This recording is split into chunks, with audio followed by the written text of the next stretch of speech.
I am having that like raspy voice that's like very sensual, and like I'm sorry if everybody's turned on. The way you did it as a pioneer of putting that together, it was flawless. And why I don't trust people, why it's much easier with the dogs, and why just this dynamic of give me the dogs and don't talk to me, and just like we said in the beginning, most people started grooming because they don't want to deal with people. So they just want to get those interactions over with really quick. Just building these walls of untouchable us and stupid them. Quick and be like, I'll do what I can, grab the dog, versus just like really communicating with the person. And it's kind of something that actually led me to become a family constellation therapist after I went through my own family constellation journey and healing. Like we became from mentors to a friend and everything around that, including, she inspired me a lot because kind of ruffles some feathers every time I say it. Because she was always there to support my path, no matter how crazy it looked at the time. And here it goes. A beautiful groom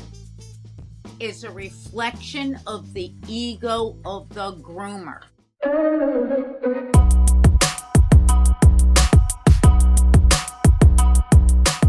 Hey everyone, welcome back to the podcast. We are here. Call her mother. Me and Jane Gallagher. You know what? We are here later on a Sunday night, which is kind of exciting. Yeah. I mean, no, we're not interrupting anybody's dinner, their glass of wine. They're getting all ready to just call it a day, and they can call it a day with us. Yeah, just fun, late night girls hanging out, having a key. That's what we're doing.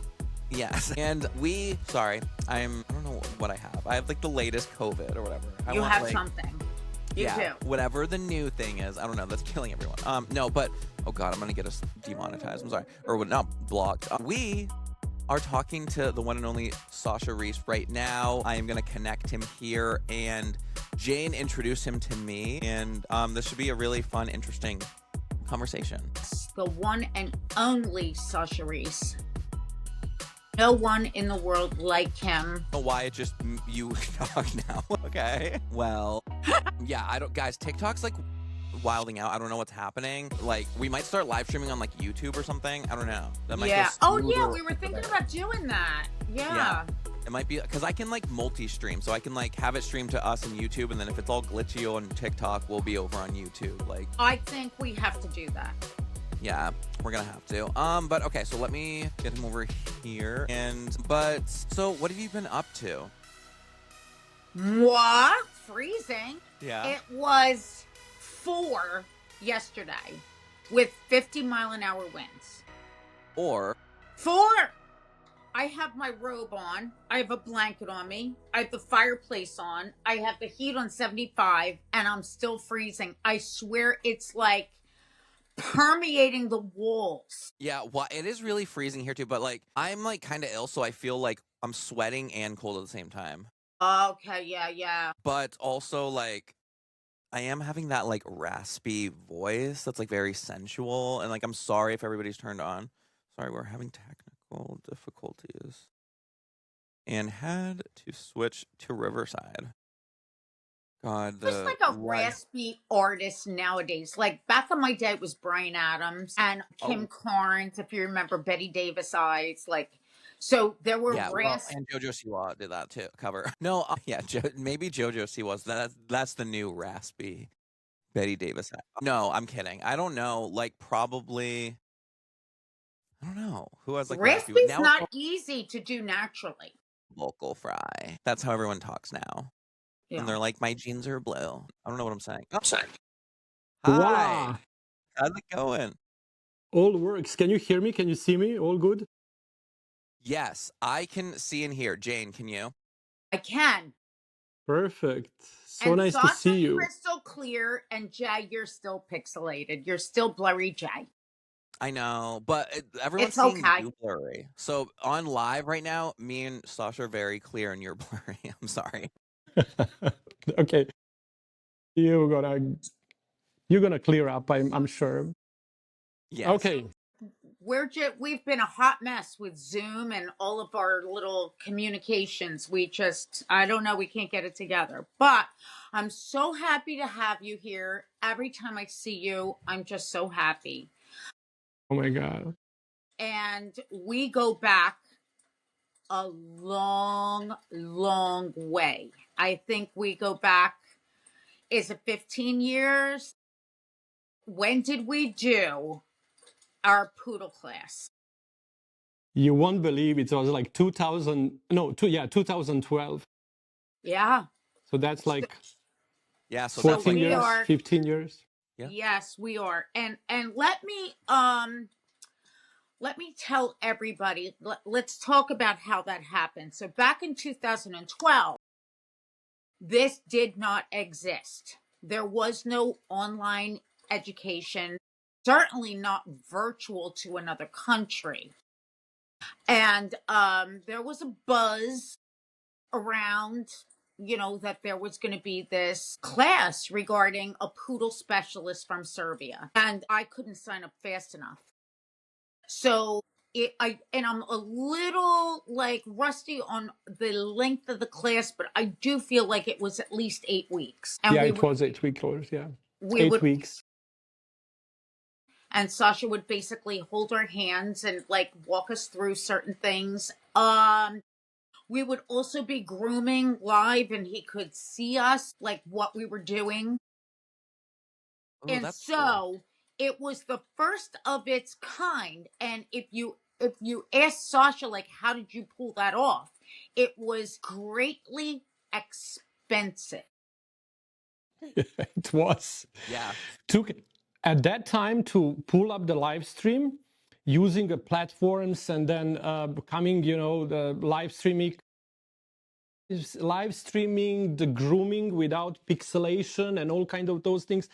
Literally, it cost me $2,500 a session. Wow. In 2012, So it was like, yeah. So now we have it for free, and you can do a Zoom and a TikTok and a YouTube and everything. But at that time, it was like it was like a future on the go. And yeah, I can't even remember what kind of phone I had at that point in time, but all I know is Maybe it iPhone 1. went off flawlessly. The way you did it as a pioneer of putting that together, it was flawless. And I certainly learned so much. And then, as fate would have it, Sasha flew to the US and he stayed with me for 2 weeks. And so at that point, there was just way more than a mentor relationship, way more. I mean, he was absolutely, immersed in my family dynamics, and the rest is history. I rely on Sasha for not only professional advice, but personal advice, spiritual advice. He single-handedly has changed the way I look at grooming, at life, at family, friends. He is the reason why I think the way I do today. Wow, that's really cool. Yeah, I mean, I watched. sweet.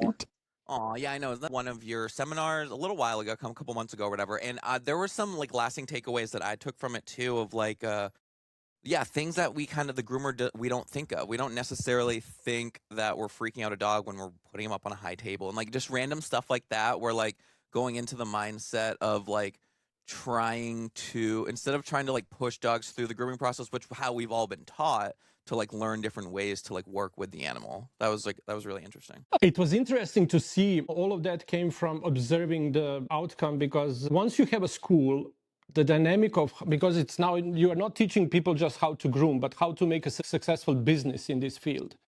So it's not only enough for them to learn about a coat and a poodle and a moodle and everything in between. They need to learn about a client. And once you step into that zone, I mean, like in zone of teaching people about a client, and there is this, the industry standard is that there is we and them. There is us and they. Yeah. And there is we here and they, them. And we know everything and they know nothing. And that's kind of somehow kind of like building this empire on the people that we actually in general lack respect towards, and yet those are the ones that fill us with the money that we need to sustain our life. And there I find a lot of, so that was the dynamic I needed to go around. And that led me to this, what Jane said, like we became from mentors to a friend, then everything around that, including, she inspired me a lot because she was always there to support my path, no matter how crazy it looked at the time. So in order to understand the client's dynamic that the clients has with their dogs, and then the question why the students come to this world, like why do we tend to groom dogs and we don't do any other professions? Like why do we gravitate towards dog? Is the same dynamic why the people gravitate towards their pet. And that brings you to another, like a black hole and rabbit hole, and that's emotional wounds that we all bring in this field. And if that doesn't heal, this dynamic of the human-dog entanglement relationship becomes a battlefield that actually brings more harm to a mental state and a physical well-being of ours, as well as of our clients and the dogs that are actually bringing us together. And that led me again to another path of recognizing my own suffering that led me to a pet care business at all. And then facing my old childhood traumas and relationships I had, and why I don't trust people, why it's much easier with the dogs, and why just this dynamic of give me the dogs and don't talk to me, and just building these walls of untouchable us and stupid them. Yeah. It's kind of something that actually led me to become a family constellation therapist after I went through my own family constellation journey and healing. That's cool. And then, yeah, that is cool actually. And that's where when the James talks about these parts of our relationship, they come from this. Because at one end, you're going to learn that knowing about a coat and a poodle and a perfect hairstyle wouldn't be enough to build up a sustainable and healthy business that won't kill us in a process, because the grooming, as every other pet-related industry, is full of challenges that we need to overcome somehow. And that's oftentimes is this emotional breakdowns, drug abuse, alcohol abuse, obesity, all kind of mental illnesses and everything in between. Yeah, because that is like something that I've learned along the way in my grooming career, is that it is the groomer's responsibility to take care of our mental health, because that does transfer to the dog, and without people like realizing it a lot of the times. And so I think it's really important for you to like bring awareness to that, of like that it is important, like you like because dealing with animals, it's all about energy transfer. So they don't care if you're like just fighting back tears, but you're like, it's okay. They're like, they don't hear what you're saying. They're like, I feel that you're very distraught. It's not okay.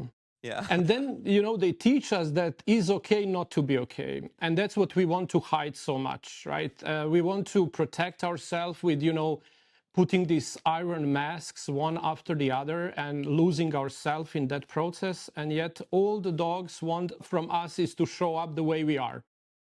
And being vulnerable is actually the biggest strength that someone can bring to a grooming table. But yet we are, especially in this Western culture, we are so much learned to hide, don't show, don't bring a privacy in the business. It doesn't belong there. But yet you have a dog that exposes you, I mean us, our co-workers, our clients and everything in between. These dogs is like mirrored through everything we want to hide. And oftentimes what we hide, we are not even aware of. Well, Sasha, there are, I think, a lot of reasons why our well-being is somewhat low on the totem pole. First of all, it's a very fast-paced occupation. If you are grooming to survive, it's almost like, okay, I know to pay my rent, I need to do 6 dogs a day, or I can't pay my rent. Also, striving for perfection. Groomers very often are striving for a perfect groom, which does not exist. Yeah. And I mean, honestly, just putting those two things in front of you is enough to eat up a lot of space, a lot of time, a lot of energy, a lot of emotion. Those things eat that up, and then you're kind of buried underneath it. Yep, and the day after day, as you said, only one thing that matters is how to pay the rent, and there's nothing count in between.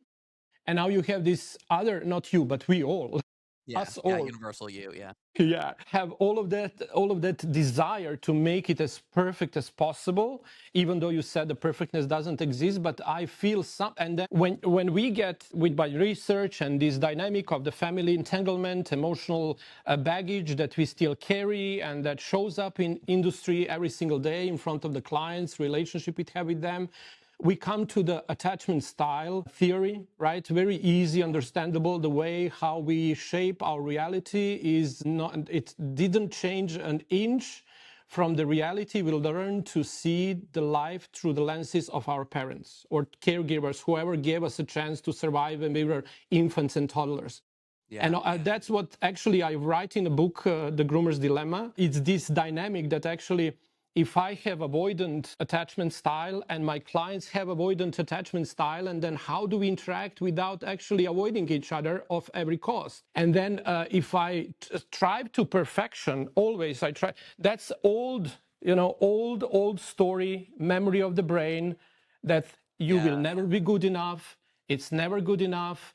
You need to be invisible to be seen, lay low, because I'm busy doing my job. I don't have time for you. The life is expensive. And the baby and the toddler just observe the mom and dad and whoever cares for them at that time and learns that the best way to strive in a later life, best way to try to reach their what we are actually seeking through our everyday grooming is approval. And it's not approval of our colleagues, of industry, of ourself, it's approval of the parents. No matter which kind of relationship we have with them, we try to be better and better and perfect and better even more and beat us to death by achieving something. But what we are actually looking is that voice in the head that's gonna finally said, I love you as you are. I see you, and you don't need to be perfect to be loved, and you are okay the way you are.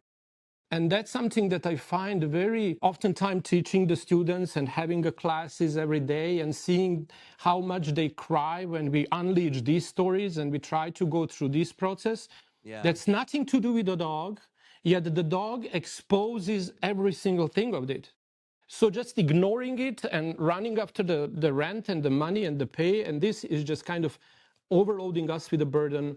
And the health is a life on its own is at stake. And the health is a price we need to pay for that, and emotional well-being. Well, a lot of groomers will say initially, that they work with dogs because they don't like people. Yeah. Is that they don't like people, or they felt unliked by their family? Like, you just don't know.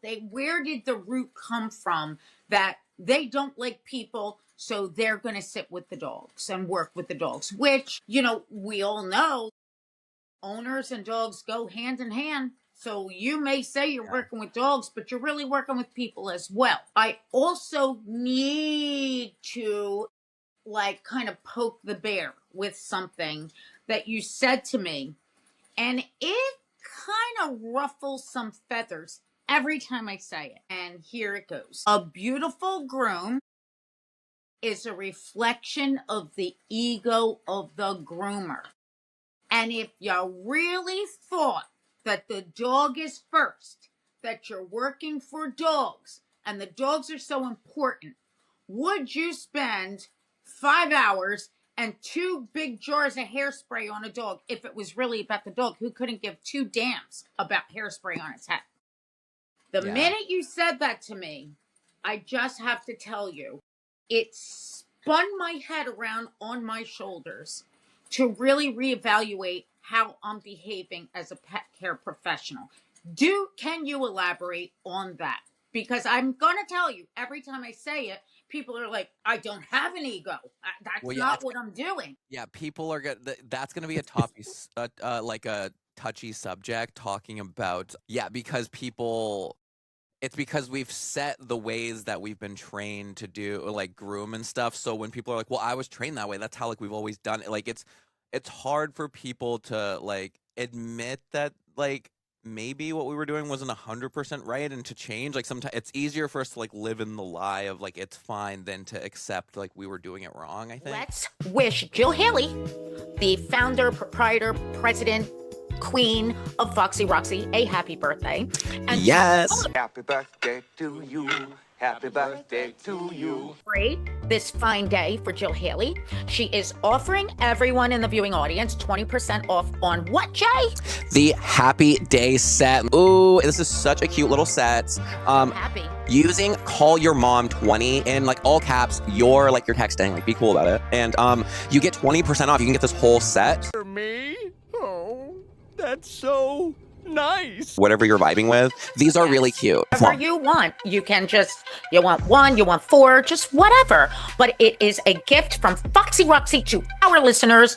There you go. 20% off. Enjoy What the I gift. see happening, I'm going to come back to this, what you just said, Jane, because it's a very important thing that actually gave me a big awakening that I actually wrote a paper on that maybe 2 years ago, and I still didn't know journals in a pet space would publish it.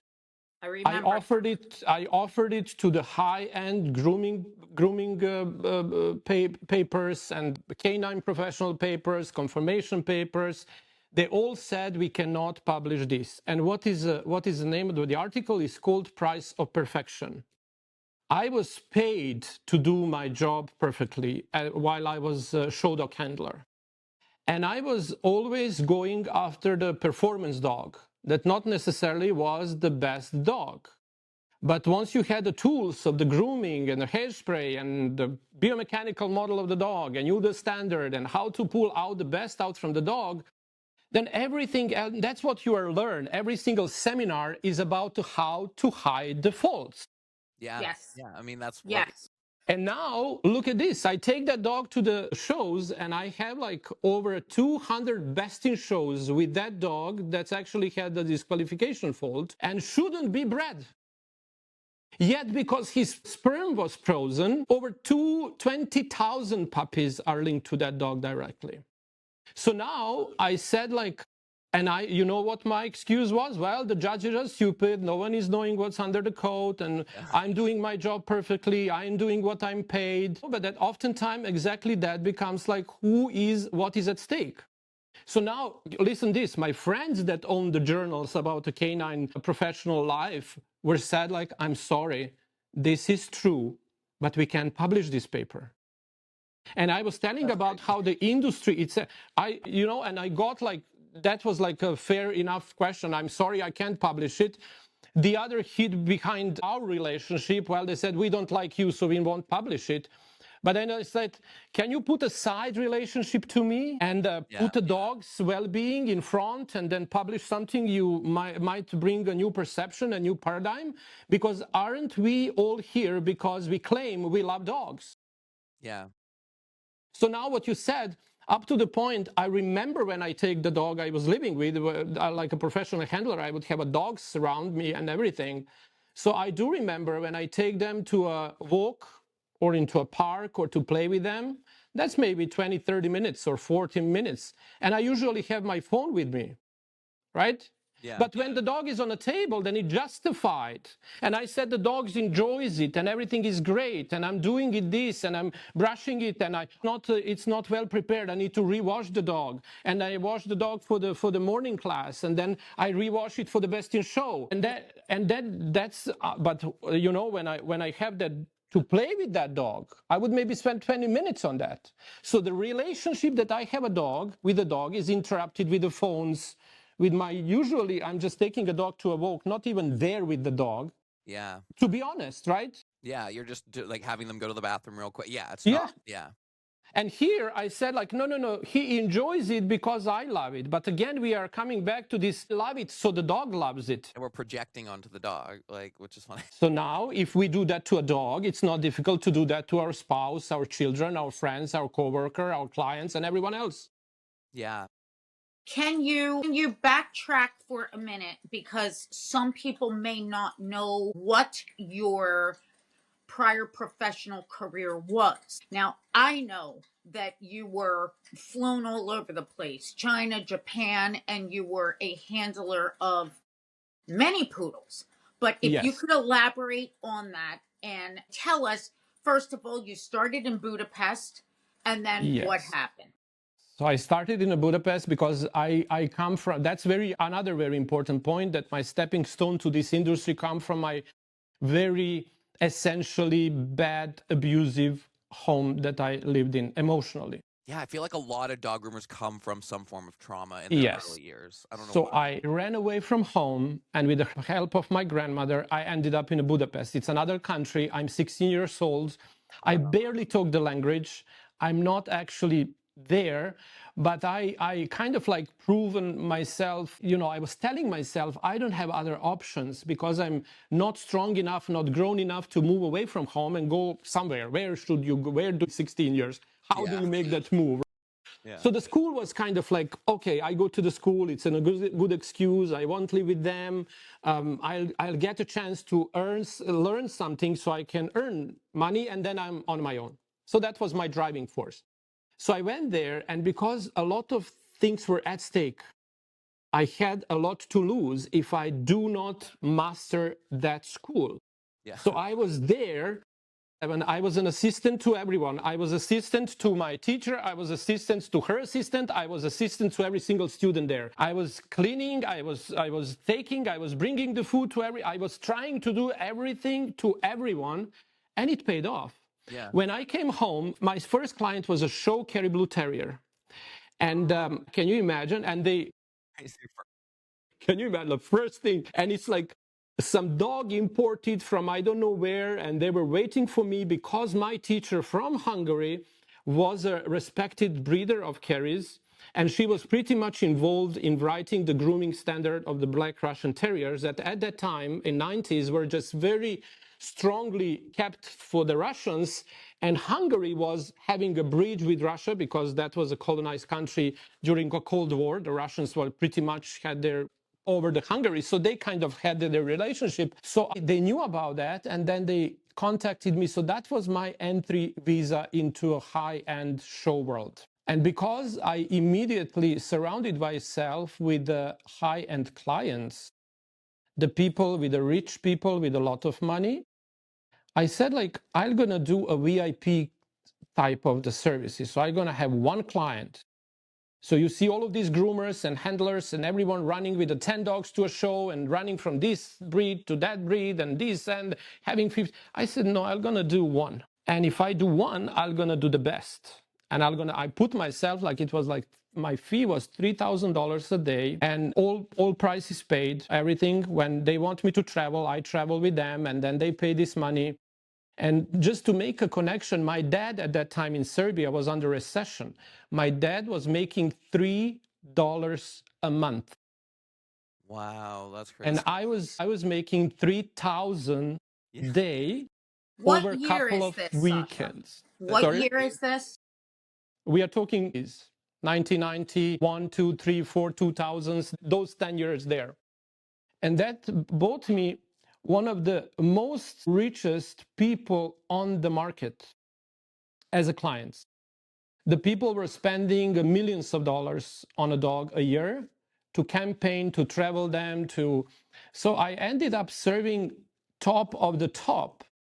But then when you are at that end, a lot of things are on stake and you always need to be one step ahead of the competition. So my interest was all kind of knowledge that can better me to provide the services that these people, once you are in a business that makes like 1-2 millions a week, and you don't ask how much your wife gonna spend on the dog show in running it through the world. So those people, those girls, those clients of mine they were like the dog show and connection with Beat was their exit from the golden cage, as they used to say it. They said, like, I have everything, but I don't have life. So when I go to the dog shows, this is my moment. This is my everything, right? And they just needed to bring home the trophy. So the husband gonna keep funding this hobby of theirs. Yeah, that's the most expensive hobby. Yeah, that's great. It's like the Jennifer Coolidge character in Best in Show. Yeah. Wow. Yeah. But now you are in the big guys game, and I'm just 19, 20. That's my age at the time. And then I try to be mentored by the best people in the world. When I look for the mentor, it's with a magnifying glass. Yeah. And I don't surrender myself easy to anyone. But once I surrender, I don't ask questions. If they tell me, Sasha, you need to go and sit like this in front of the audience for 7 hours, and then let's meet after that, I'm going to do that. Because I don't know what's coming after that. And if I don't do this, then they cannot take me to a next level. So I learned to be, I was really picky to look for my mentors. But once I had them, that was it. I don't ask questions. I just do what they tell me. And then suddenly the pictures start showing. And then when the pictures start showing, then I, put my questions in, and then you become, I was a sponge. But then I knew if I'm going to care for these dogs, it's not enough just to hold the scissors. Now I need to know the behavior, how to have them perform for me without being forced to do that. And then how do I nutrition them, what the diet is, how do I make them be happy, healthy from inside out, and then how do I make these beautiful, gorgeous streams that actually stood always out. So that was no matter what I did, I was always, sometime, the lobbying for the dog is sometime going to a show knowing you're going to lose. Yeah. But you lose so you can win next show. So but you need to lose with the dignity. You need to lose, but you need to, you know. My whole philosophy of life, like, just you fail up. Like, when you're failing, that's just another like speed bump to your end goal. Like, it's yeah, I mean, but that's interesting though. So you had so much like outside like validation and stuff from just doing whatever these rich people like wanted to, like they would say, like, so you'd win competitions, all this stuff, and then at a certain point you're like, wait, is the dog even enjoying any of this? Like, why are we even doing it? Like, that's a really big realization to have too, especially in that world, because yeah, because a lot of times the dog probably don't want to be there. They don't mind. That's the whole point. The dog loves us, and they're going to do everything for us, no matter how hurtful that is to them. You're right. Yeah. Right. So so they will go along with it every time. Yeah. So they'll go along. That gets me every time. And from a point of view of anybody that's listening, you actually wore the crown of what a lot of groomers and dog show people want to achieve. You had it. Then at some point, you just said, whoa, what cost to the dog? At what cost to me? At what cost to my family? At what cost is this success? Yes. So I must be honest, it didn't happen while I was part of the world. Okay. Looking back on it, yeah. Yes, I needed to retire first. And it was the most difficult part to happen because but I also have a background in opera singing, right? So I'm an opera singer and the stage and everything, And in the opera world, you have a very important rule that stick with me in this career as well. You move on the next stage on a peak of your success. Yeah. You retire on a peak of your success. Or every day afterwards, it's a path downward. Yeah. So you don't want to end up your career by telling about someone writing a memoir about you, telling he was great, but look at him now. He lives on his legacy, but look at him now. Yeah. So that was 2015 when I was in a World Dog Show in Milano with my little toy poodle from Italy that I ran the world with. And I had my mentor from Japan winning the reserve best in show after me. I said, Sasha, you can do better than this. Yeah. That was, so my mentor was the first runner-up.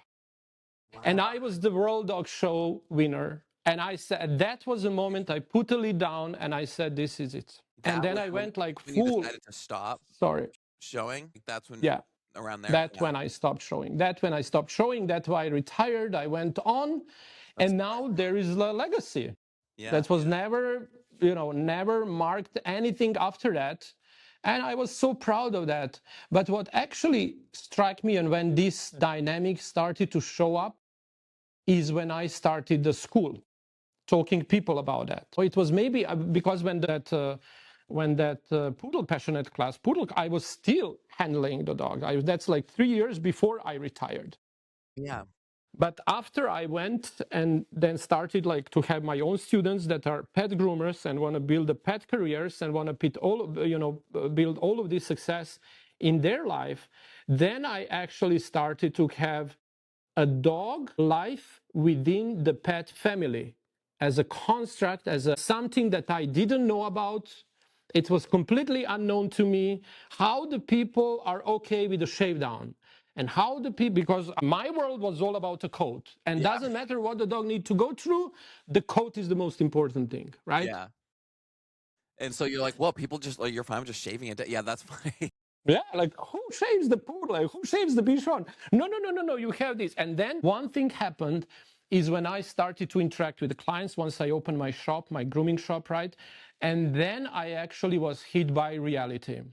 That was not this fairy tale that 0.1% of the people live, is this Westminster show and this show and that show, that actually keep a little Mary from Kentucky, local grooming shop from a town that has 5,000 people, very insecure because she doesn't feel worthy enough because she cannot prepare a dog for the Westminster show.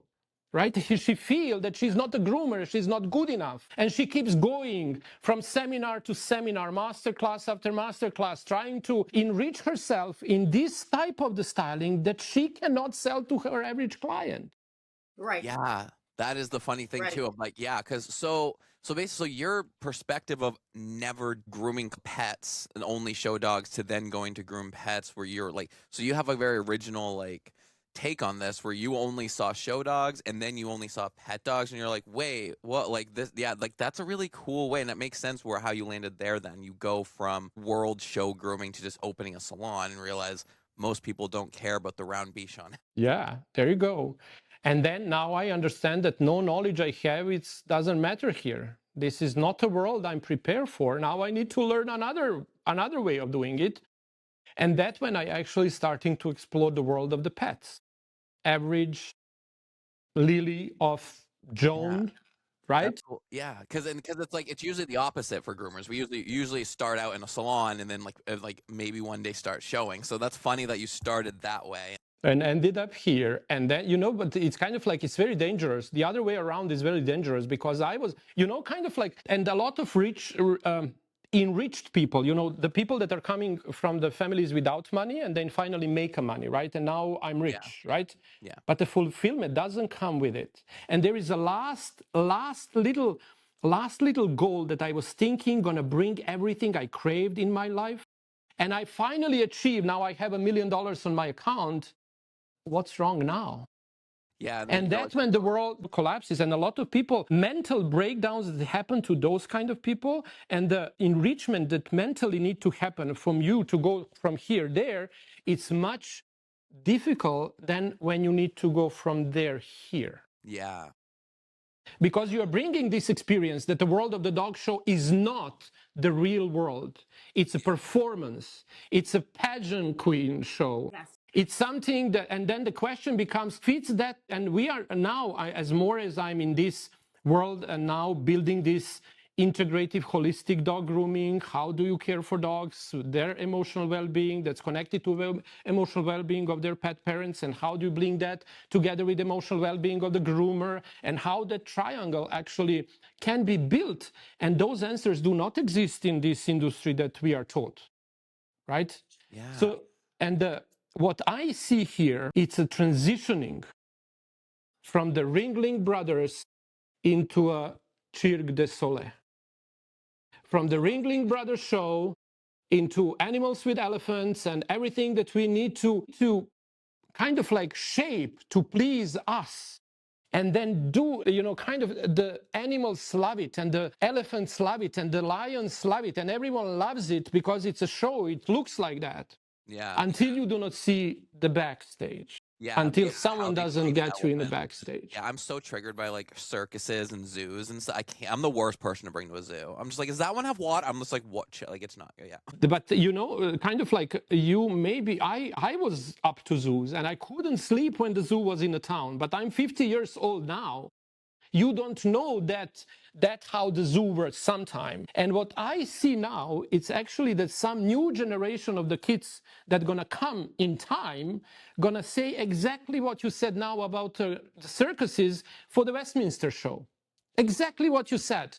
Well, yeah, you're right. Yeah, because they're gonna be like, oh my god, because riding elephants and stuff like used to like people used to not think that was abuse, Yes. and some people still don't realize that it is. Like every time I see someone riding elephant, I'm like, the poor thing. Like, but that's a whole other topic.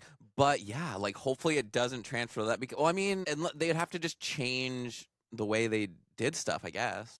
The mindset of the people going to change. The new generation of the kids, and I see the movement happens around the holisticness as not an beauty-centered approach to grooming, but experience-centered approach. So I doesn't mind, is it this trim or that trim, or is it this shape of the face or that shape of the face? Listen to the clients, understand their lifestyle. Because if we as the groomers, that I find the biggest failure of my life was a Betty. And the Betty, this little story of the Bichon, I keep telling it always, always, always, because the perception in that story is the very important one. So she was a Bichon bought for like $10,000 from Russia, from some great, whatever, she was a great Bichon breeder. Yeah. And she sent a dog to Serbia and said, you should groom this dog and you can have this dog only if you sign the contract that Sasha going to care for it. They did. Yeah. Because I knew the groomer, she said, yeah. I knew the breeder, she said I was still very well known and everything else was good there. So they were like on a weekly schedule, the beautiful show trim. I even handled her. Not handle, but help her learn how to show the dog and things like that for on a couple of shows. And suddenly they keep asking me, please, can we just have her shorter? Can we just, because they had but they never opened to me because I was untouchable at that time. I was like a big ego. No. This is how you groom a Bichon. This is what I know to do. I don't want you to go to the park and someone asks who groom your dog. And then you say, Sasha, no, I don't need that. Yeah. You have people in my comment section sometimes. Yeah. Yeah. And that's what happens. Like after 2 years of weekly comings, like weekly for 2 years, they stop showing. They don't come. Simply, they don't come. They don't answer calls, they don't answer emails, nothing. And finally, we met on some gala in the town. It was some, I don't know, because I was a part of the jet set of the town. So kind of, you get an invitation to the party, whatever the party was there. Yeah. And I met them there. And I said, well, like, what's going on with the Betty, whatever. Well, we couldn't handle the coat anymore. And we gave her away to our chef. So the lady that has a dog that was working as a chef at their home. Yeah. So she took a dog and she shaved her down. And now the little Betty is a happy dog. Yeah.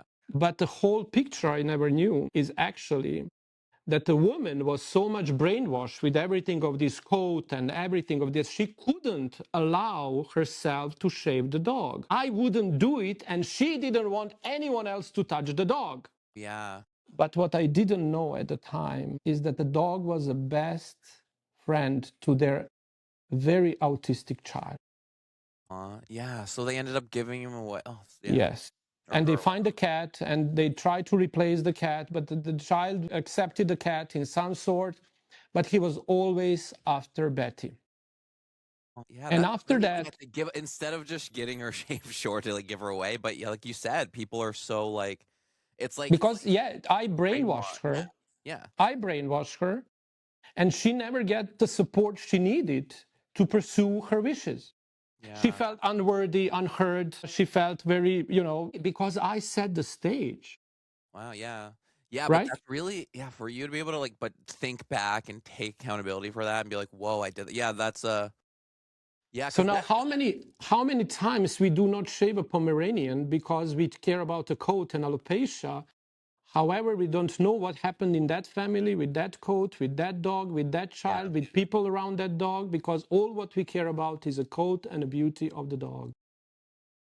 Well, I mean, that We will- still exists. It exists. It happened to me very recently. There is a Bichon breeder, and she messaged me, and she said one of my puppies moved to a state up in the Great North.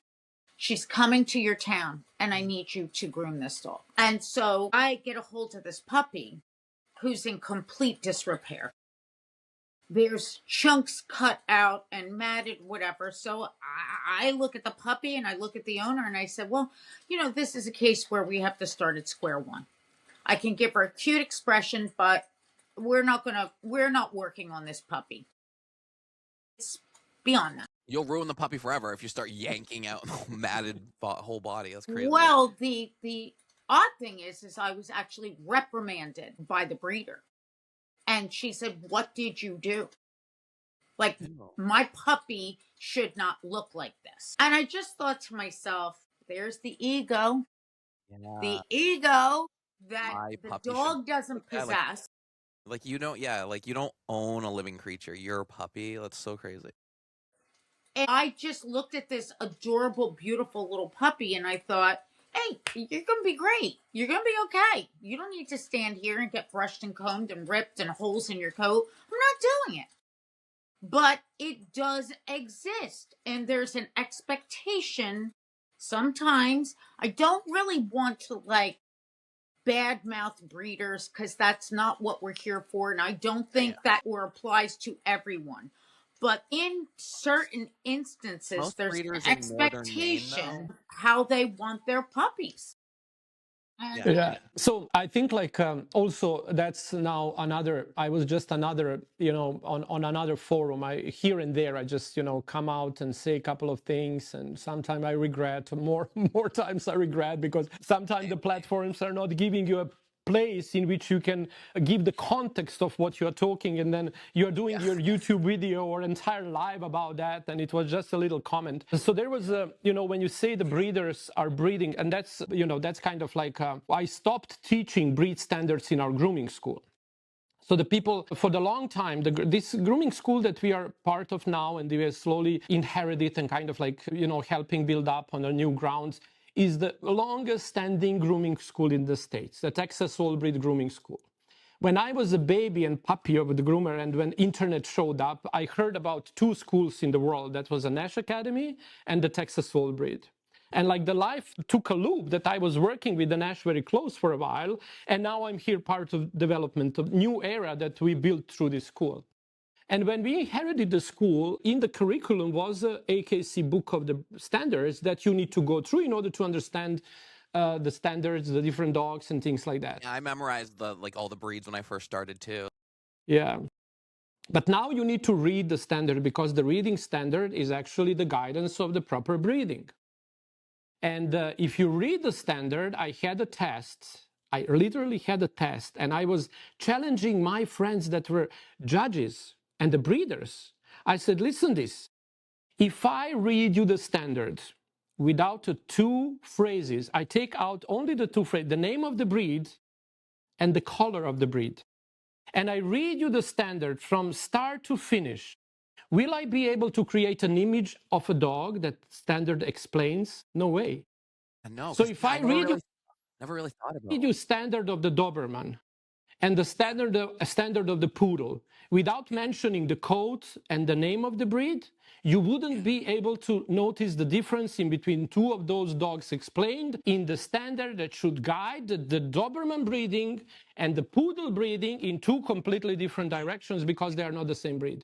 Yeah, that's interesting. Yeah, I never thought of that. Yeah, I memorized how to cut every breed, but I didn't memorize the characteristics of every breed. I mean, I learned them along the way, but that's important to learn. That's really cool. It is, but now you are reading the Poodle standard, and there was a Poodle feet like this and Poodle feet, and you have entire standard, and then maybe a couple of characteristics, if they are not in line, you should penalize, like missing teeth, or something like that. So there is actually just missing teeth and testicles that are written in a standard should be penalized. But you know what's also penalized for the disqualification?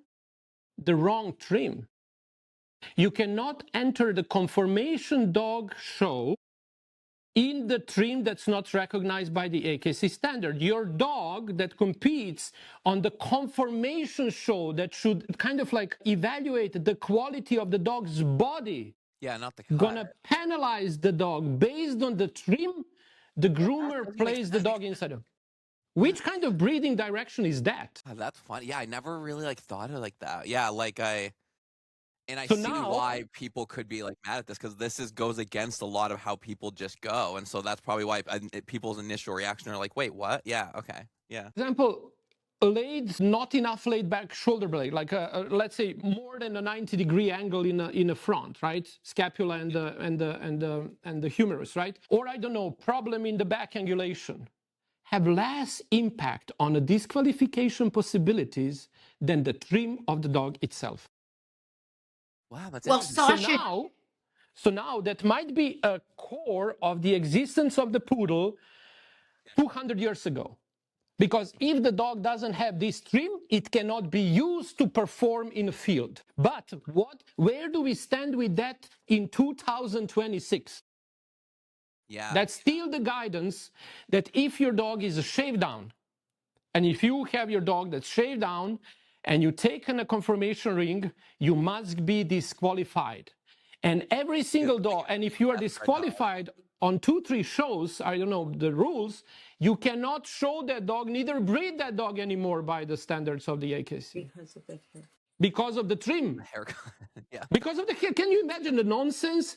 But you can breed the dog with a short back, or you can breed the dog with these folds and that folds. And if you hide the folds with the grooming, that's all okay because it's all allowed. Because I did it. So I did it. Yeah, so they don't care. Yeah, so so they don't care about the actual like quality or health of the pet. Is what it looks like, which is really interesting. Why disqualify a shave down? Just don't have them win. Like you could like I don't know. Like if you know It says it says literally. It I'm says saying, like they could change that. Like but it's gonna be people don't like change. So like, yeah. people, are gonna. I was kind of thinking, and I had like I should take the best dog in the world, like look for the poodle, the perfect standard poodle, and try to enter the Westminster Dog Show with a shaved dog. Yeah. But you cannot do it just like that. You need a big lobby. So I would need a lobby and support of a big mechanism that's not necessarily unable to be done. Because like if you are a political party and you have bring some interest to change and you have donors and supports, you can do everything. So if I would lobby myself to the Westminster, I can lobby myself within the Westminster. And if a dog is a great dog, why not to award a dog the title of the best in show just because of the trim? did you not tell me a story about a handler who tried to do that? I can't remember the name, but you said the balls of him to just parade his dog like in a 5-blade or whatever it was. And everybody was like, oh my God, what is going on? And yeah. No, they didn't. I kind of like that requires a lot of balls, as you say. But yeah, I was thinking, but I think it was not a show in the States. It was a show in Europe. And then he was just not placed. Or he was, I wouldn't say he was, but you cannot do that without preparing yourself. So you need to lobby for it. So you need to make a big circuit of the people that are going to support. You need to open doors. You need to open the changes. But if someone would have a balls to do that, I do. The What if I just change would. sneak in? Do you think they do? Sorry? What if I just sneak in? I'll do it. I don't care. But you're going to be what people disqualified think of if you do not prepare the Yeah. kind of the path for that to happen. But then you can kind of like it's not impossible to happen. You need the support of the Poodle Club first. And then if enough people would kind of like support that change, it would literally change the dynamic of the breeding program, because instead of having 50 dogs in a show with a great coat and big trims and top knots and all kind of nonsense, you might end up having 200 dogs because the people would finally start showing their poodles that are shaved down. Yeah, I know that would be crazy. I mean, I could say like someone who like I could see being placed lower of a shaved, like a poodle, two standard poodles that are insanely well bred, one shaved down, one's in a cut. I could see the shaved down placing lower because it's like less effort. You know what I'm saying? But But again, less effort for the people. What has that to do with the quality of the dog? And that's also in a grooming show. well, that's a grooming show. I guess a A confirmation grooming show. show, they're Yeah. going to look at the effort of the haircut. Okay. But what Sasha was saying, when you are looking at, if Just you at a dog really show. want to talk Yeah. about a beautiful specimen, Yeah. it's the balance, it's the bone structure, it's the, oh God, you're going to kill me, Sasha, because this was in your class, but the circle with the man standing and the measurement, tell me what that was. That was a harmony in the dog structure. The Yes. biomechanic. That was The a Leonardo, biomechanical thing, the golden ratio. the golden whole- ratio, yeah. When you're talking about in a dog show, you're looking at the bone structure, the golden ratio, the measurements, and all of that, and where it all lines up, and how this happens, how that happens. It's a mathematical equation beyond all measure. So when you have a dog that's really, really bred well, it is a mathematical equation beyond all measure. However, Sasha, I'm going to quote you again. The truth always comes out, no matter how long it is suppressed. Yeah. The Yeah. truth From Maine knows will come out.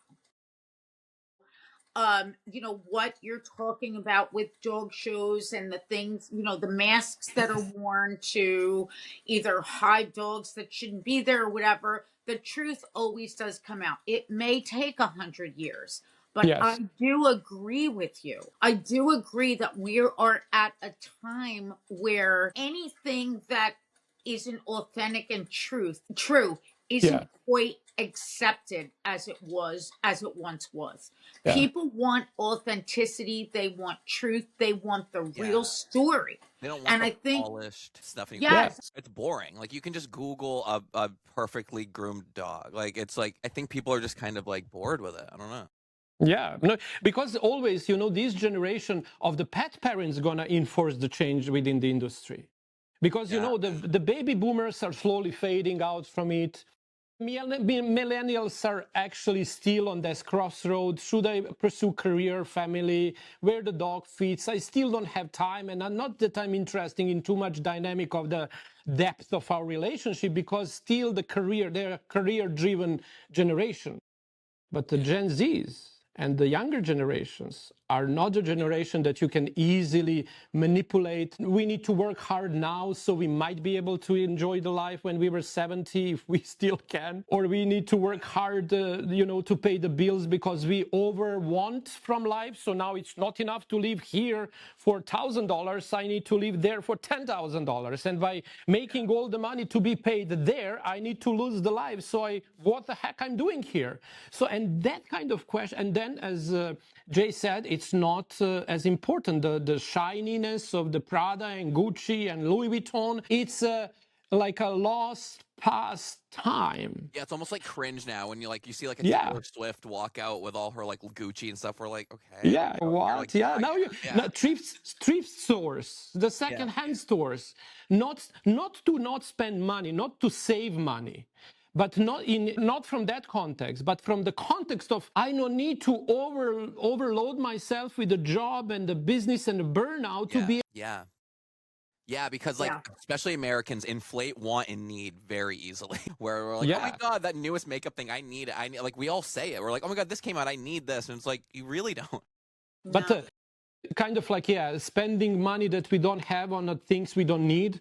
It's kind of like slowly fading out from the younger generations that are kind of like really thinking about, should I have kids? Because this is not the world I would love them to be raised in. That's a legit question.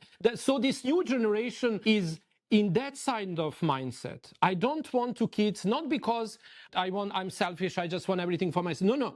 I don't want them to be raised in this world here and now, surrounded with these brainwashing systems that are just, you know, consume, buy, take more, and things like that. And that leaves a great space for the dog to fill that gap.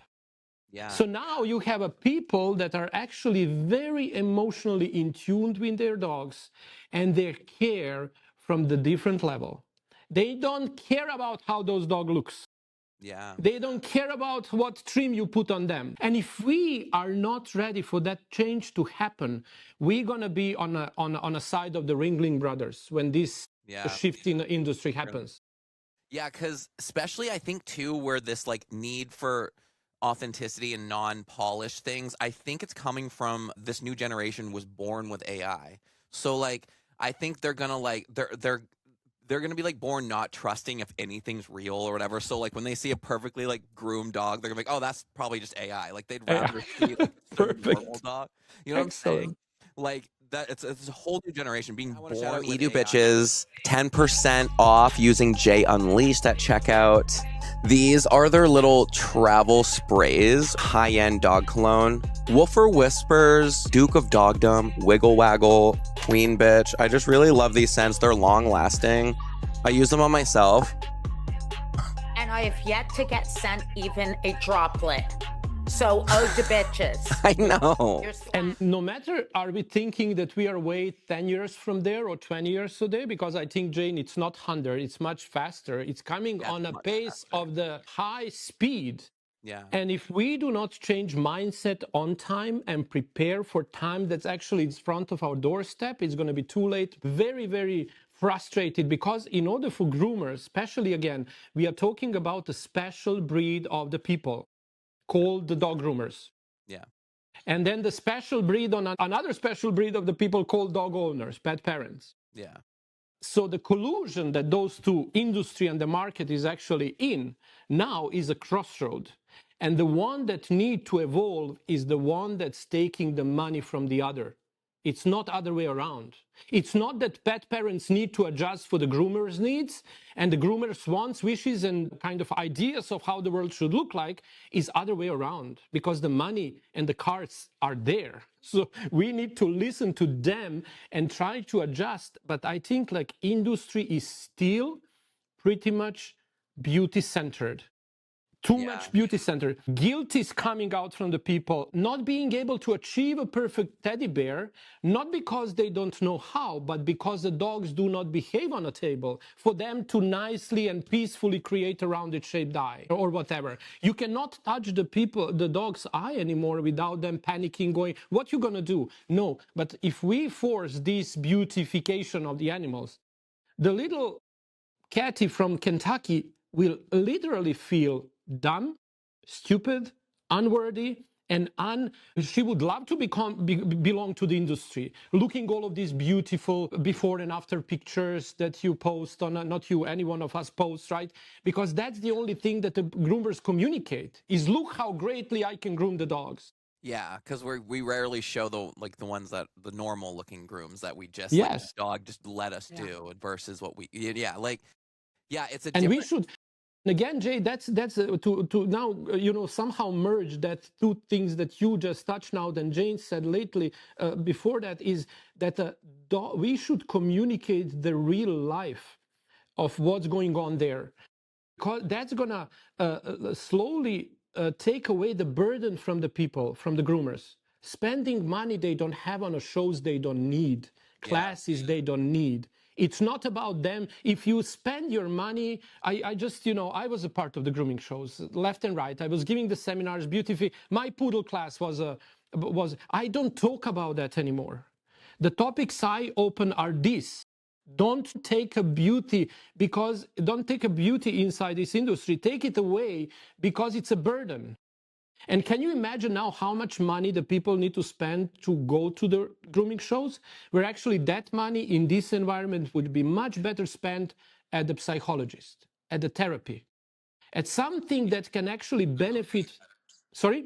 The dog would act better if they went to therapy. Yeah.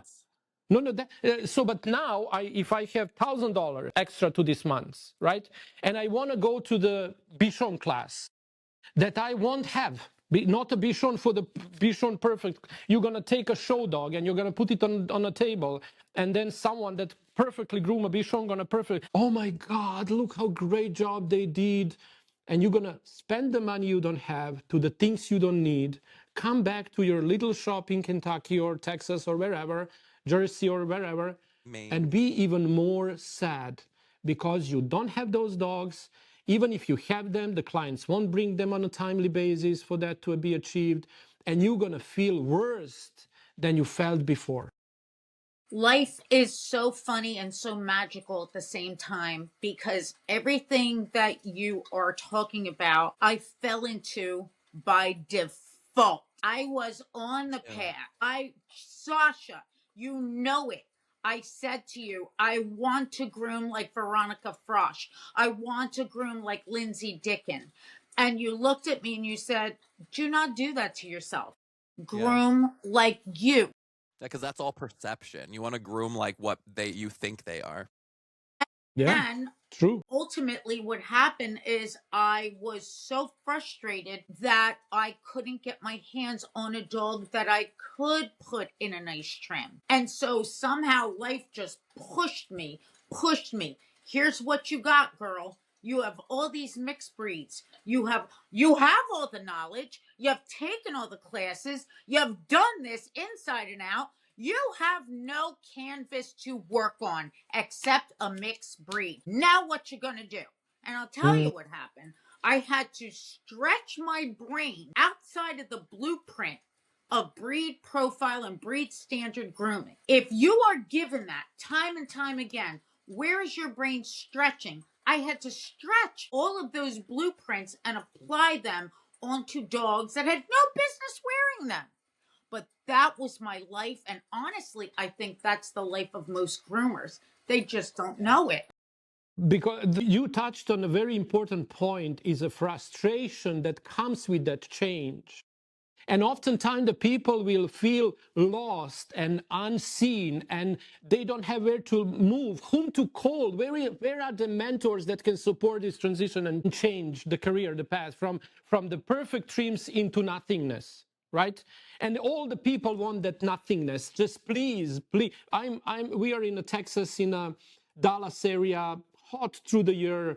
Like most think what I do after my beautiful scissoring skills, techniques, and everything that I have is the shave down left and right. Yeah. And I do it with such a joy. My thing is now to kind of like talk to my students how they can take this stressed dog that doesn't like to be touched, that doesn't like to be groomed, that does nothing, right?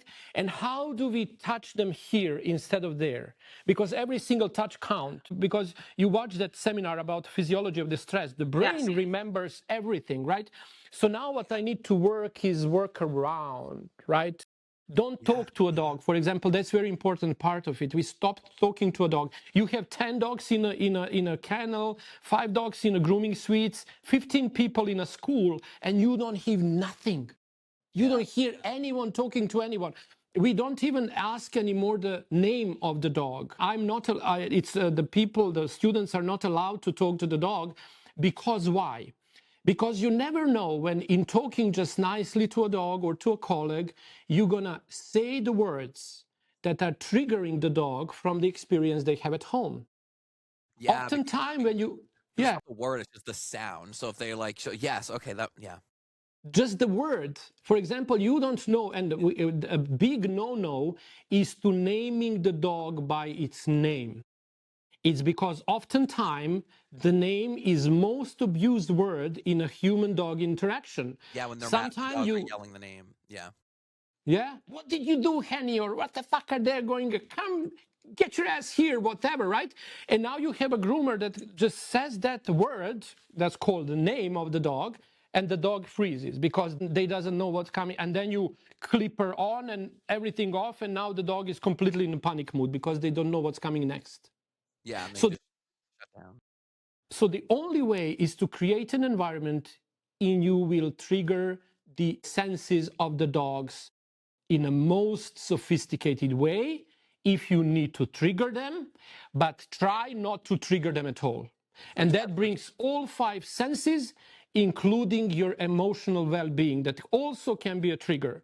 Because the dog feels anxiety of yours or of ours, right, of mine, it can connect it with the anxiety of the owner. And my possibility to do anything to that dog is gone.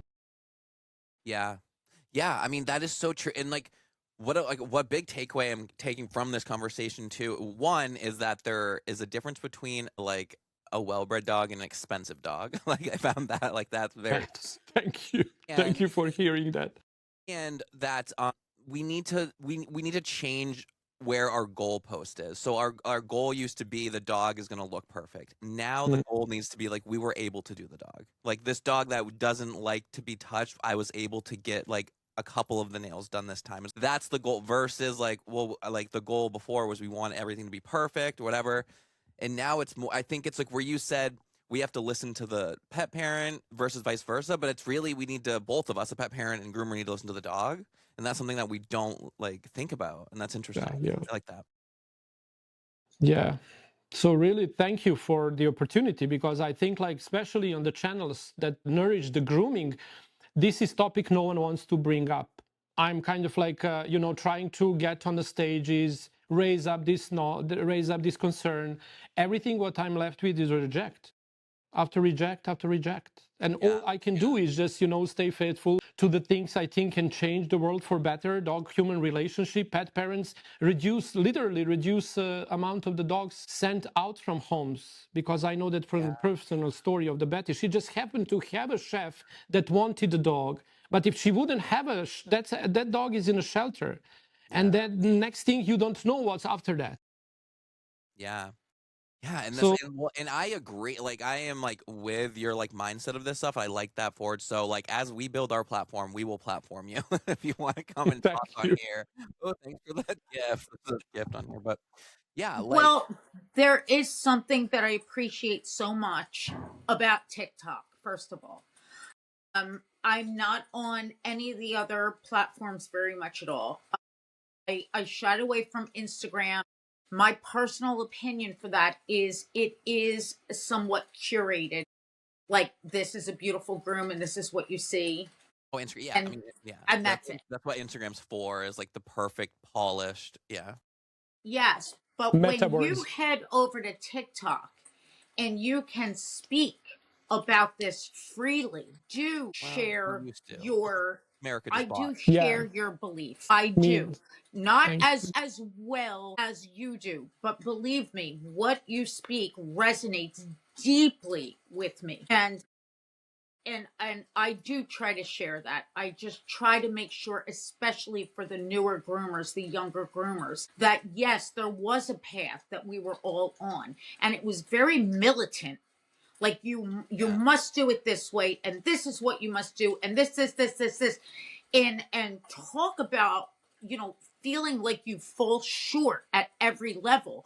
For someone like me, I don't have the skills that you have. I never will.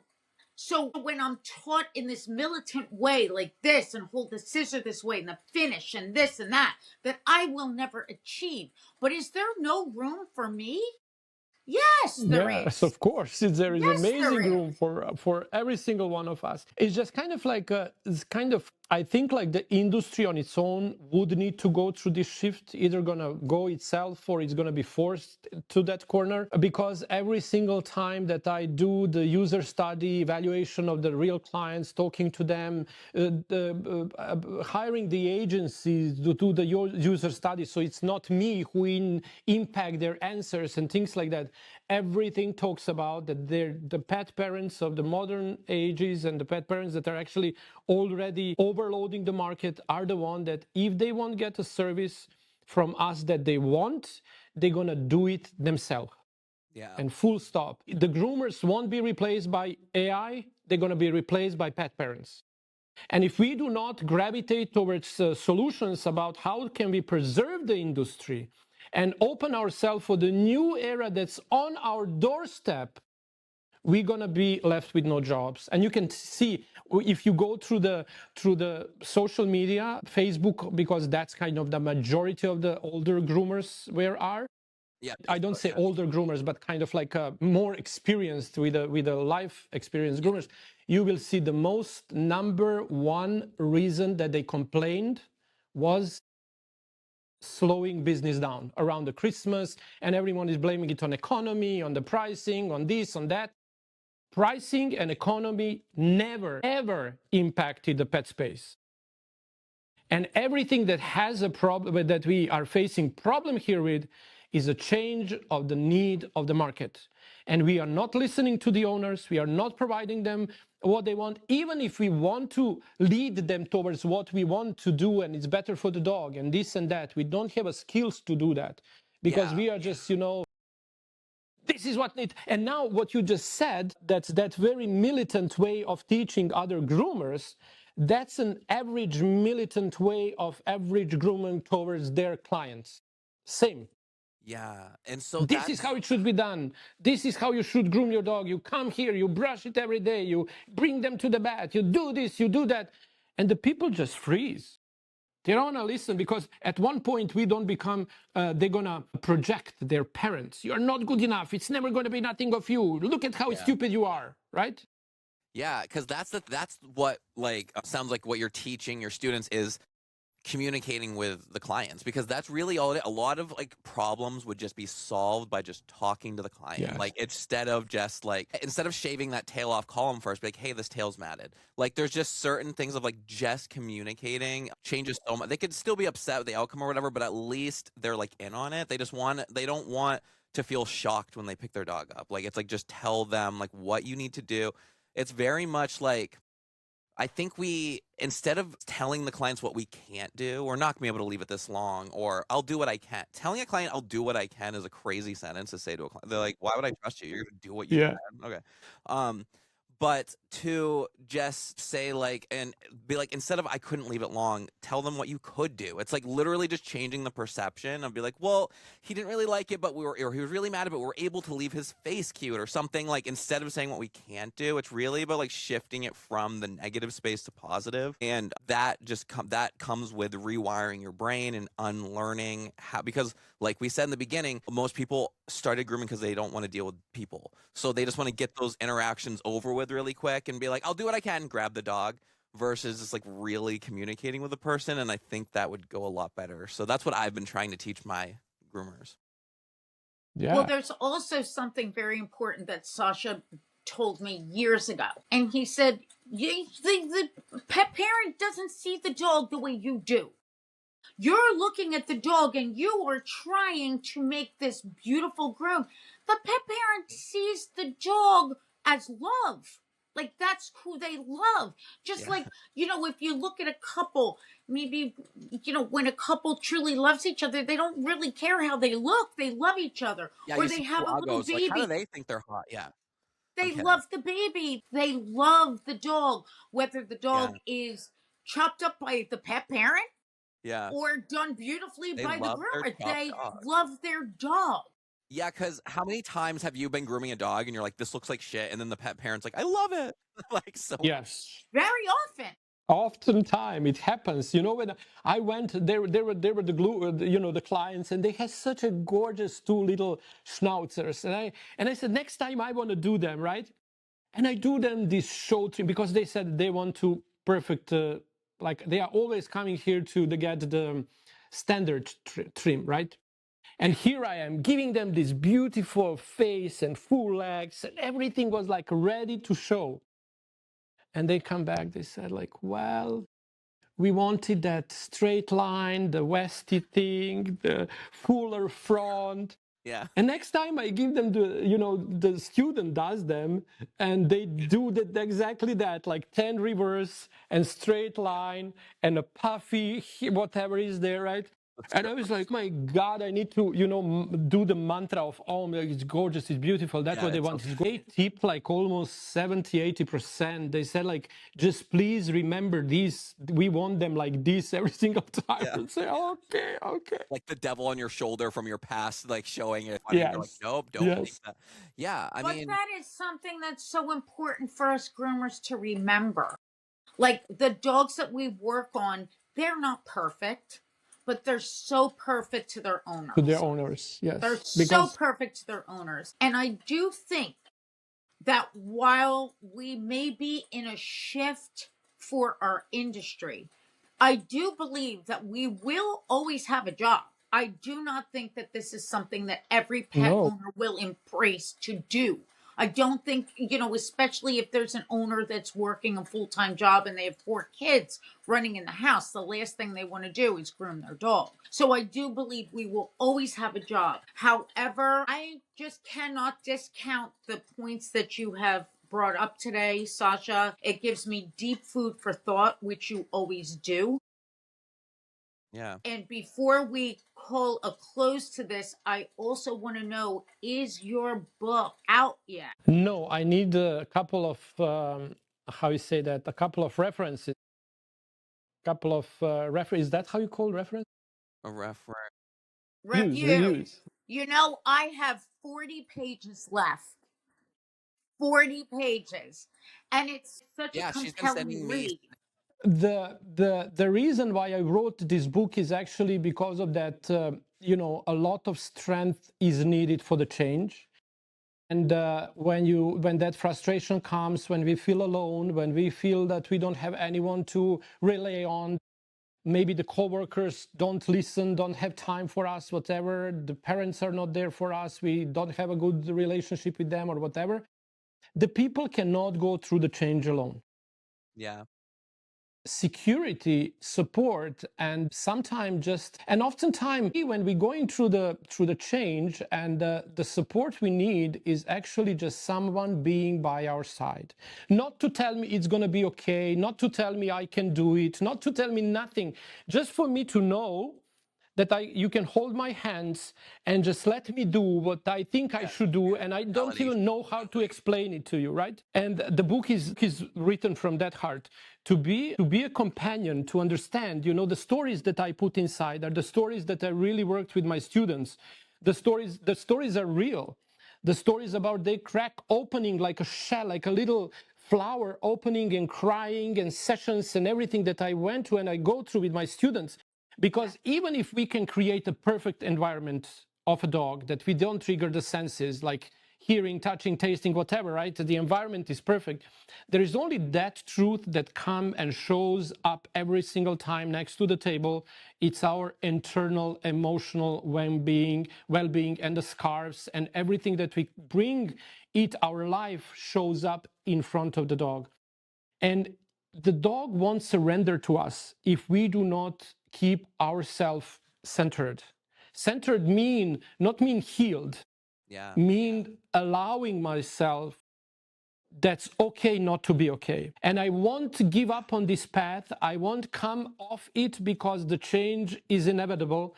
It needs to happen now or tomorrow, or I'm gonna pay the big price of that not happening, right? Yeah. So frustration, when it heals, what we need is each other by our side. And as you was oftentimes, more than you can know, oftentimes by my side, just holding the space, just holding, how you say, holding my hands, so I go through the change that I needed to go. You oftentimes can tell that from our relationship because you reached out when you needed, but you showed up for me much more time that you can tell.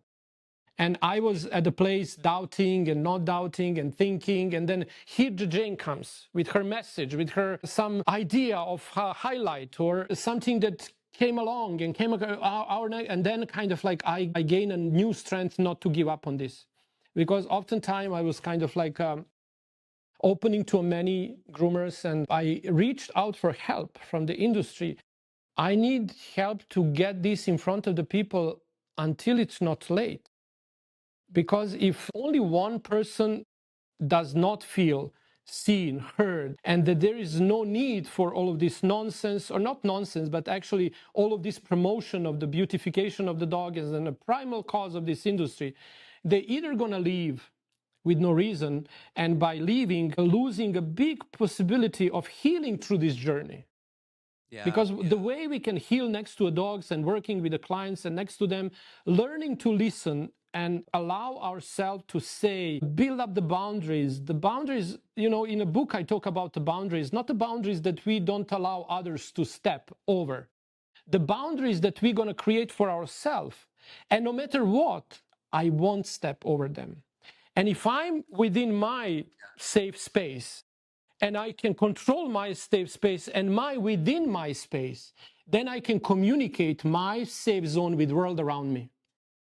And that way, when you stop becoming a people pleaser, when I stop becoming caring about other people's opinion, trying to look inward and try to kind of like feel safe within, and that radiate that safety outside.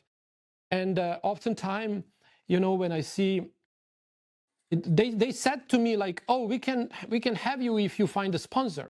So if you have someone sponsoring you, and then once you take money from someone, then you are in a relationship with them by now you need to promote the product, right? So I oftentimes, that's kind of like that when I see the people building this, how you say, that's industries build on that ambassadorship, right? But if there is an exchange of interest, that you are ambassador because you're paid, or I become an ambassador because I'm paid, flights, trips, hotels, this, that, so I can speak at the event, I have a direct conflict of interest to promote the brand and to freely talk what I really believe, because it might be in a conflict with the brand philosophy itself. Yeah, you'd have to like work out that brand contract to be like, girl, I can talk whatever I want. Yeah, because I have that issue too. I'm not very brand friendly. Yeah, it's okay to be brand friendly, but not to have a conflict of interest.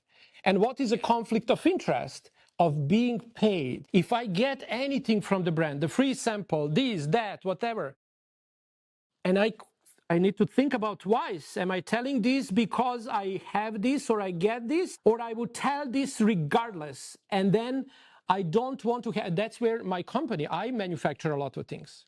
And my philosophy is that the people should talk about this because it's good, not because I paid them to do so. Or I give them the free samples or send them the bottles so they can groom and showcase things about what, because I want to build a responsibility within the industry that this ambassadorship, because the only thing that can enforce ambassadorship in this world are the companies that make a lot of profit. And then the question becomes like, which language is used to make a profit and which kind of impact that company with its marketing strategy has on the relationship of the human and the dog, because they can impact that through the groomer as an ambassador. So now when I ask myself to go and talk about these things, I don't have enough support. Someone would put, and there is like 2 shows in the entire industry, the Pet Pro Classic and Groomex from Kentucky. 2 of those shows are the ones that really opened their door for me and put me on stage and tell, okay, you can tell your story and we don't want to kind of like interrupt anything with it. Literally, I was asking people from the industry to help me. Like literally, you get to somewhere and say, you have a platform.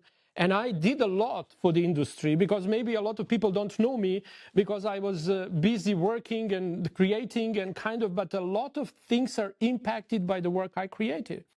And now again, I'm on a crossroad.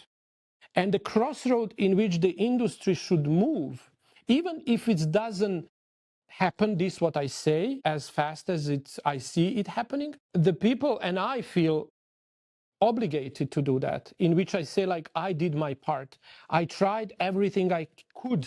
I did everything I could to be at the rightful place at the rightful time, not to warn people that this is coming or that is coming, but to prepare, to lay the foundation for the change that Jane is talking about, and always goes through the frustration. And the industry gonna go through the frustration in this change.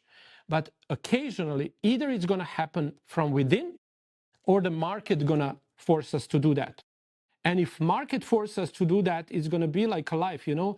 The life is always asking us to bring peace from within. And, you know, try to get from that egoistic trip of me and I and everything I, what I, and think I-ness of all kind, right? And to calm myself and to start going inward so I can create outward. If I won't do that, the life gonna put me on that path. And the life does not have an easy tools to confront our ego and this change that must happen. Yeah. So thank you. I don't know, do you have any more questions here about I that? just wanted to add one last thing. When your book does come out, it's actually almost like a guide. So reading through it, I've highlighted things, but it's almost like I would actually have to go back with multi-sensory ways to gather that information because it's very profound.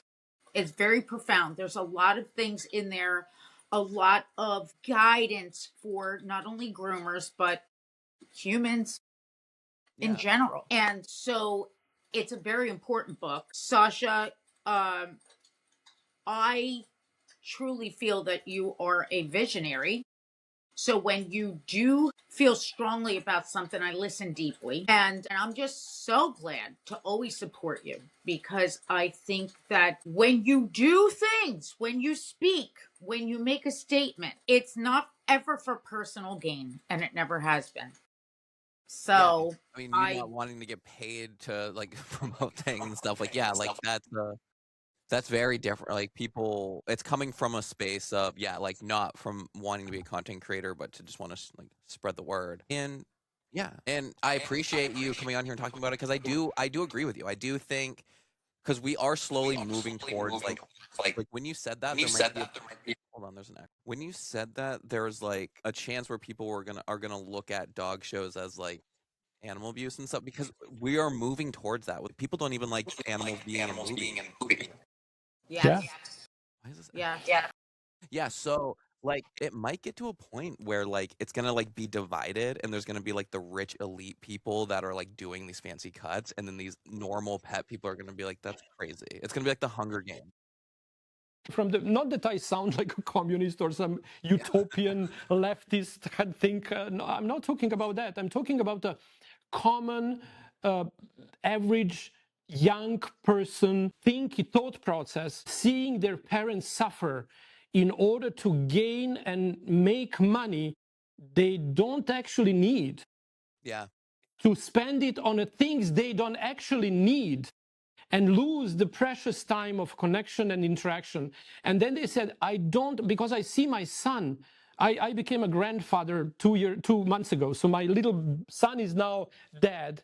And I see him the way so he's the one that comes for help. But from the essence that he wants to be a stay-home dad, so he can be there for her, for the daughter, for her, for his wife and the baby, and not repeat the life of his dad running the world, making the money in order to have them better the life that never came. And the one thing you ask him, what did he miss, was not the money and the vacations and the shoes and everything I was able to provide, but the dad.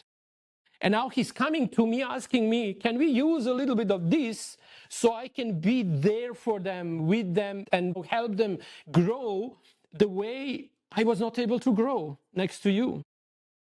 And Yeah. then you see the photos and the baby, and he sends me, and then she smiles, and she sleeps smiling, and she wakes up and she smiles. The only thing she goes is smiling. So it's kind of like, and I see that firsthand, that the people are not after the money anymore as much as they were. And this new generation is going to try to see the life with the open eyes and try to see what is really I need and how much money I need to make in order to provide myself the life in need.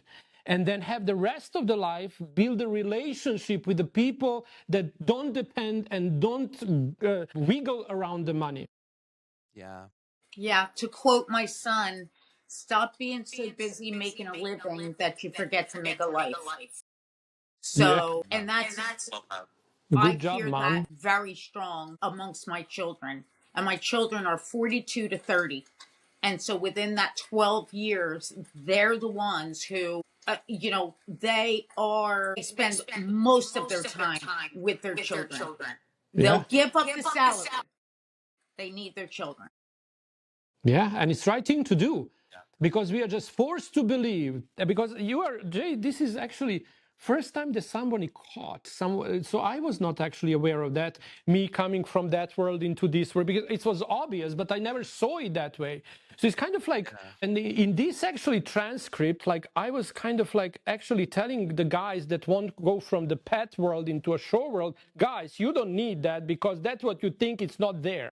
Yeah. And all of this money that you're gonna spend getting there, once you get there, you're gonna see a fake world that actually it's illusion. Yeah. Yeah. That's like Jane teaching me that the big Asian round ears just leave a bunch of hair under the ears. That was disappointing. I thought they just had big round ears. There you go. So I think like I got a lot from this conversation. Thank you so much, guys, because I think Thank like you, Sasha. it was an amazing, refreshing story to remind myself of even stronger, desire to bring this message up and loud as much as I can. And I really, from my bottom of my heart, I thank you for opening your doors for me today. Yeah, definitely. Yeah, thanks for coming on. It was nice to officially meet you. I've watched your seminars and stuff, but yeah, it was nice to meet you. And yeah, I mean, this is really cool. And I like getting another fresh perspective change again on thinking differently when you dealing with the dog. I like that. Great. Okay. I I love wish you you- both very much, Sasha. I love you for 15 years. I will never stop. Thank you for coming. Jay, Thank I you. love you for a lifetime that we didn't even know we had. I know. So, love you guys. Thank you. Thank you, everyone, for watching. And then Good until night. next time, wherever and whenever, bye.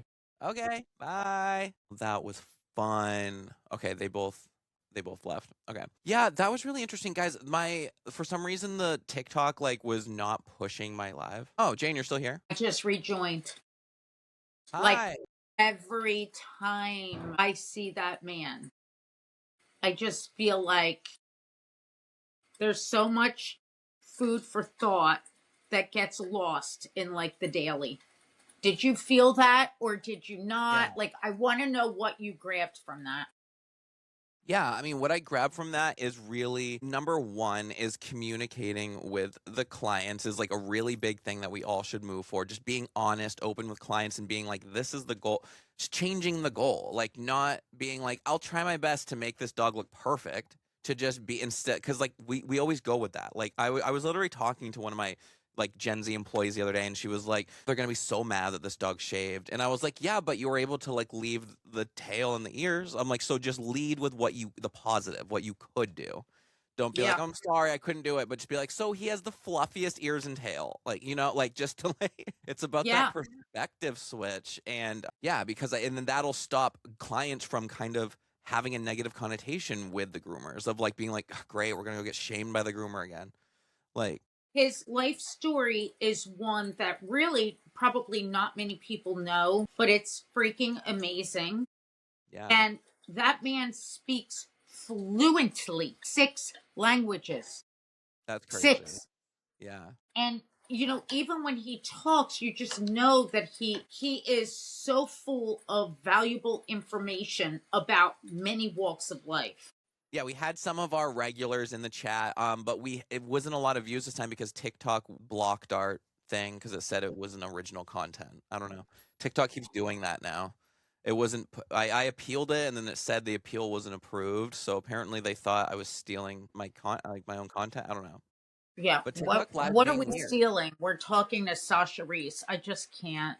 Because I'm screen sharing on TikTok Live, so they think I'm showing a movie or something. Okay. All right. Well, yeah. The message will be heard by all of those our who need to regulars were in hear here. We had it. a bunch of those. Crystals, fur babies in here. So yeah. And I think this was a really fun topic. And I think next week I'm gonna try and troubleshoot our issues, and we're gonna still stay live on TikTok, but we might also be live on YouTube as well to see if that'll help. Maybe our ticket to fame.